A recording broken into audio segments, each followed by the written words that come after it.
जो कब्रिस्तान में जो कोविड के दौरान जो एक्स्ट्रा कैश कलेक्ट होता था, जो पूरा जेसीबी को और खुदाई वालों को देने के बावजूद जो पैसा बचता था, ये एक्स्ट्रा पैसा जो बोर्ड को देना चाहिए था, ये बोर्ड का पैसा अपने पॉकेट में लेकर गए हैं आके।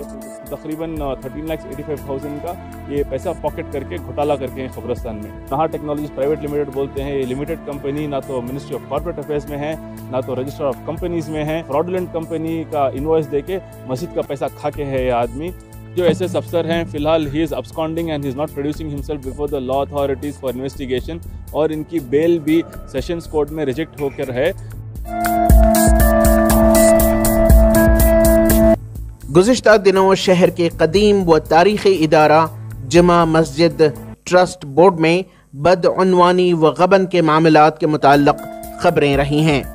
इसके मुताल्लिक़ जुमा मस्जिद ट्रस्ट बोर्ड की जानिब से एसएस अफसर नामी रुकन के खिलाफ गबन के इल्ज़ामात के साथ 2 FIR दर्ज किए गए हैं। इस सिलसिले में एसएस अफसर ने जुमा मस्जिद ट्रस्ट बोर्ड के दीगर अराकीन पर इल्ज़ामात आयद किए थे, जिन्हें ट्रस्ट बोर्ड के सेक्रेटरी उस्मान शरीफ ने बेबुनियाद बताया।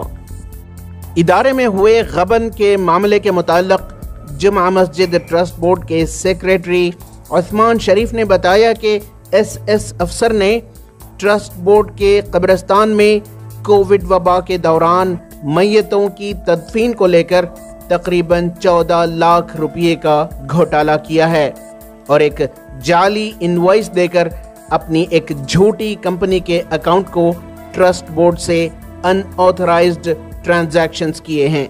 तो जो FIR नंबर 1 है, FIR नंबर 1 में हम लोग JC नगर पुलिस स्टेशन में FIR करके हैं इनके ऊपर कि जो कब्रिस्तान में जो कोविड के दौरान जो एक्स्ट्रा कैश कलेक्ट होता था, जो पूरा JCB को और खुदाई वालों को देने के बावजूद जो पैसा बचता था, ये एक्स्ट्रा पैसा जो बोर्ड को देना चाहिए था, ये बोर्ड का पैसा अपने पॉकेट में लेकर गए हैं आके। टोटल इसका तकरीबन मैन्युअली काउंट किए तो 1700 बॉडीज़ हैं इसमें, लेकिन as per the record 896 bodies हैं, तो तकरीबन 13,85,000 का ये पैसा पॉकेट करके घोटाला करके हैं कब्रिस्तान में। तो इसके बाद हम लोग इनको डिस्कशन के लिए बुलाए तो एकदम बेकार के स्टबन ईगोइस्टिक बातें किए। He is not producing himself before the investigating authorities and his bail has been rejected by the sessions court. और जो दूसरी FIR है, we have filed in Commercial Street police station against him for siphoning the funds of Juma Masjid trust board by producing a fraudulent invoice. This was highlighted to us in our audit report submitted by our chartered accountant. जो invoice है कि invoice itself is a bogus invoice, ऐसे नाम की कोई company नहीं है। जो नहा टेक्नोलॉजीज प्राइवेट लिमिटेड बोलते हैं, ये लिमिटेड कंपनी ना तो मिनिस्ट्री ऑफ कॉर्पोरेट अफेयर्स में है, ना तो रजिस्टर ऑफ कंपनीज में है। फ्रॉडुलेंट कंपनी का इनवॉइस देके मस्जिद का पैसा खा के है ये आदमी। उस्मान शरीफ ने बताया कि इन 2 FIRs की तहकीकात चली है। एसएस अफसर फरार है और गिरफ्तारी से बचने के लिए वो पुलिस को चकमा दे रहे हैं। उन्होंने मजीद बताया कि निचली कोर्ट व सेशंस कोर्ट में एसएस अफसर की जमानत की अर्जी रिजेक्ट हो चुकी है। जो एसएस अफसर हैं फिलहाल he is absconding and he is not producing himself before the law authorities for investigation, और इनकी बेल भी सेशंस कोर्ट में रिजेक्ट होकर है फॉर द फॉलोइंग रीज़न। जो स्ट्रॉन्ग रीज़न है और जो जज का मैं जो साइटेशन कोट करता हूँ यहाँ पे, that the offence एलिज्ड against the petitioner here are under sections 403, 406, 409, 420, 427 IPC. Among these offences, the offence under 409 IPC is serious in nature.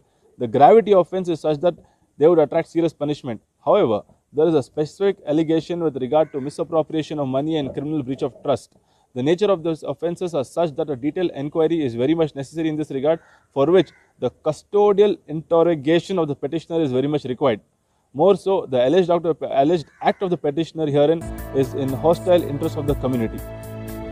ETV Bharat के लिए बेंगलोर से रफीक जब्बार की रिपोर्ट।